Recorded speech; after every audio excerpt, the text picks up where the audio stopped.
हूं अनुष मंगल और मैं इस चैनल पर लेकर आ रहा हूं आईसीएसई बोर्ड के 9th और 10th क्लास के स्टूडेंट्स के लिए द मर्चेंट ऑफ वेनिस का कोर्स।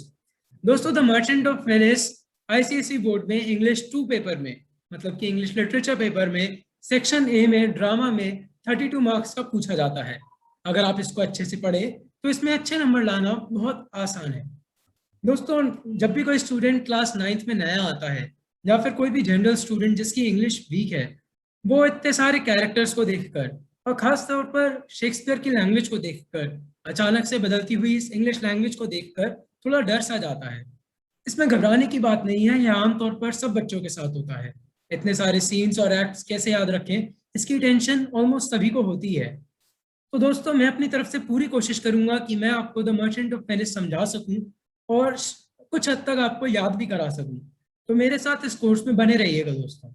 इस कोर्स को शुरू करने से पहले मैं आप सबके साथ कुछ इंपॉर्टेंट चीजें शेयर करना चाहता हूं, जो आप इस कोर्स के दौरान अपने दिमाग में रखिएगा तो आपको थोड़ी हेल्प होगी।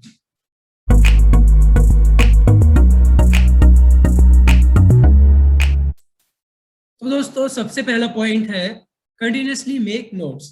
मैं आपको यह पहले ही क्लियर कर देना चाहता हूं कि द मर्चेंट ऑफ वेनिस की इंग्लिश नॉर्मल इंग्लिश से अलग है। ये शेक्सपियर के ज़माने की करीब 16th सेंचुरी की इंग्लिश है। तो इसको समझने के लिए जब भी आप कोई कठिन सेंटेंसेस देखें या वर्ड्स देखें तो उसके नोट्स बना लीजिएगा दोस्तों, इससे आपको बाद में रिविजन करते वक्त आसानी होगी। अगला पॉइंट है be thorough with the text and dialogues and their speakers. दोस्तों, शेक्सपियर को करने का सबसे अच्छा तरीका यही है कि आप उसके टेक्स्ट को कम से कम 3 से 4 बार पढ़ें। जब तक आप टेक्स्ट नहीं पढ़ेंगे तब तक आपको सीक्वेंस याद नहीं होगा। और बोर्ड के लिए सीक्वेंस याद करना जरूरी है। इस डायलॉग के बाद क्या डायलॉग बोला गया, किसने बोला, कहाँ बोला, ये सब चीजें। तीसरा पॉइंट है try to learn and put some quotes by the characters.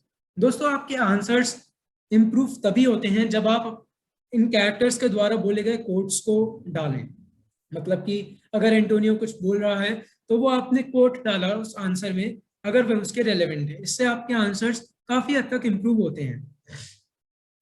Number 4 है your answers must be from within the text. Keep in mind that the जज how much you know about the text.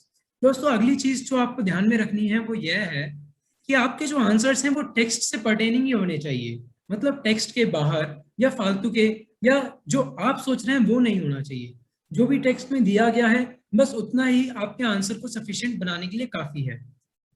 ये बात आपको ध्यान में रखनी है कि बोर्ड के लोग इस बात को जज करते हैं कि आपने टेक्स्ट कितने अच्छे से पढ़ा है, आप टेक्स्ट से कितने थोरो हैं और आपको कितनी चीजें याद हैं। आप क्या सोचते हैं या आपका क्या थिंकिंग है वो वह जनरली नहीं पूछते।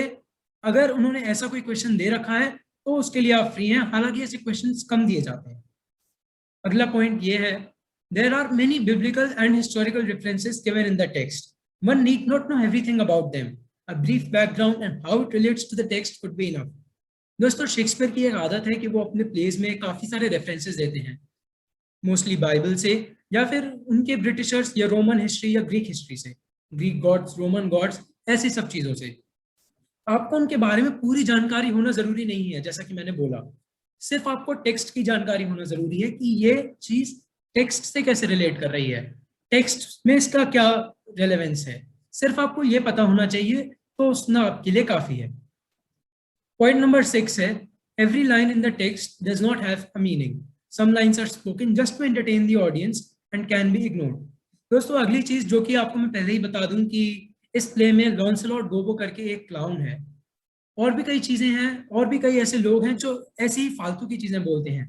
हालांकि ऐसा कहना तो नहीं चाहिए, बट उनके कुछ सेंटेंसेस बेसिर पैर के हैं जिनका कोई मतलब नहीं है। तो उन चीजों का मतलब ढूंढने में आप अपना टाइम वेस्ट मत करिए। इसको एक प्ले की तरह लीजिए और ये समझिए कि ऑडियंस को एंटरटेन करने के लिए बस वो हंसी मजाक कर रहा है। उन चीजों का कोई मतलब नहीं है और वो बस एंटरटेनमेंट के लिए है। उसको आप भी एंटरटेनमेंट के लिए लीजिए और उनमें अपना टाइम वेस्ट मत करिए, उनमें अपना सिर मत फोड़िए। अगला पॉइंट नंबर 7 है try to keep your answers to the point and short. Unnecessary explanation while answering the questions must be avoided. Literal explanation would just be fine. दोस्तों, आमतौर पर क्वेश्चंस एक्सट्रैक्ट के रूप में दिए जाते हैं और हर एक्सट्रैक्ट के लिए 6 से 7 या 5-6 क्वेश्चंस पूछे जाते हैं। हर क्वेश्चन 2-2 या 3-3 नंबर का होता है और ज्यादा से ज्यादा 4 नंबर का होता है। तो आपको ये ध्यान में रखना है कि आपके आंसर्स अननेसेसरीली फालतू में लंबे ना हो, मतलब आधे आधे पेज के और एक एक पेज के आंसर्स लिखने का कोई मतलब नहीं बनता। आपको सिर्फ उस क्वेश्चन को पढ़ना है। अगर आपको लगता है कि इसका आंसर मैं सिर्फ एक लाइन में या आधी लाइन में दे सकता हूँ या एक वर्ड में भी दे सकता हूँ तो उतना काफी है। आपको फालतू में कि इसके ज्यादा नंबर हैं तो इसको मैं ज्यादा लिखूं, ऐसी सोच नहीं रखनी है। आपको सिंपल टू द पॉइंट देना है। अगर आपसे कोई एक्सप्लेनेशन का क्वेश्चन पूछा जाता है, मान लीजिए कि explain this line so and so, तो आपको बस उसका लिटरल एक्सप्लेनेशन देके काम खत्म करना है। आप उसका कॉन्टेक्स्ट चाहें तो वो बता सकते हैं, लेकिन उसका अननेसेसरी उसको लंबा करने के तौर पर बकवास नहीं लिखनी है। अगला पॉइंट ये है, one can read about characters and their nature, however doing that after completing the play is recommended.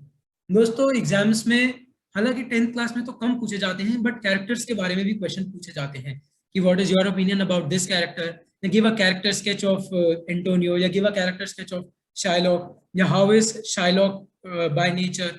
ऐसे सब क्वेश्चंस पूछे जाते हैं। आप इनके बारे में पढ़ सकते हैं, लेकिन जब प्ले खत्म हो जाए मैं तभी आपको रिकमेंड करूंगा कि आप उन कैरेक्टर्स के बारे में पढ़िए, ताकि आपको पूरा आइडिया लग जाए। हालांकि एक एक सीन और एक एक एक्ट के पढ़ते वक्त अगर कोई उनकी इंपॉर्टेंट स्पीच आती है जो कि उनके कैरेक्टर को डिफाइन करती है, तो मैं आपको बताने की पूरी कोशिश करूंगा, और उसको आप याद भी कर सकते हैं। अगर कैरेक्टर स्केच आता है तो आप उसको लिख के बता भी सकते हैं कि इस स्पीच से हमें इस कैरेक्टर के बारे में ये पता लगता है। तो दोस्तों ये थे कुछ इंपॉर्टेंट पॉइंट्स। हालांकि आपको इतना अभी घबराने की और इतना ओवरवेल्म होने की जरूरत नहीं है। अभी तो ये शुरुआत है, धीरे धीरे जैसे कोर्स स्टार्ट होता जाएगा आपको समझ में आता जाएगा।